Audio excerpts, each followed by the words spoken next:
Hello, I'm Llewellyn King, the host of White House Chronicle, which is coming right up. And as you know, it is a show about politics. But today I'm going to say something to you about something other than politics. In fact, aviation. We're all appalled at what happened in the cockpit of the plane that crashed, now undergoing hearings, and we're learning about fatigue, lack of training, enormous commutes. And it presents a question about the free market when you've got a dynamic that people really want to do something and will do it for sub-economic wages. How does the market deal with that? I think about it because journalism is a little like that. Many people in journalism are grossly underpaid or not paid, but the love of the work is so intense that they do it.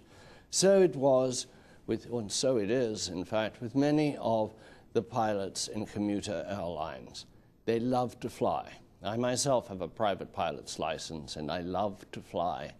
And there's nothing that will keep somebody who loves to fly out of an airplane if it is possible, which is why, sadly, we learn that the co-pilot, 24-year-old Rebecca Shaw, had commuted from the West Coast to the East Coast without sleep to fly.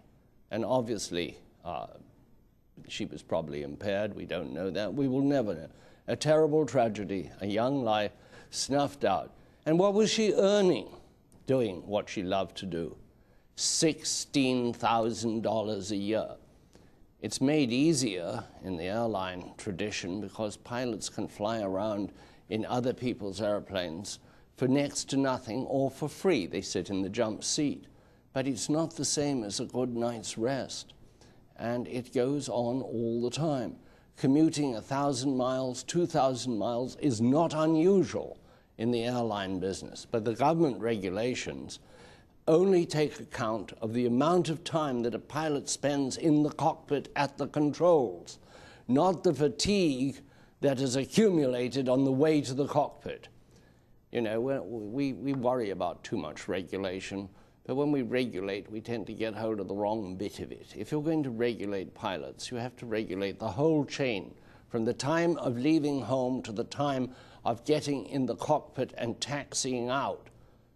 Clearly, the problem in this tragic story is that only the time in the cockpit was being measured.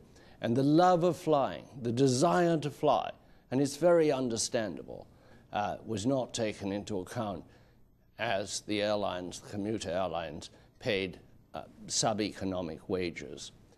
Part of the reason people love to fly is it's a joy, and part of it is almost spiritual. Since time immemorial, mankind has wanted to fly, and a schmuck like me can do it because we live in these times. It's incredible, but we do need to watch it. We do need to think of regulations that do the job, not that just keep lines of figures straight. They don't tell the story. I have a great program coming up for you, and we'll be right back with it, and back to politics. White House Chronicle is produced in collaboration with WHUT, Howard University Television.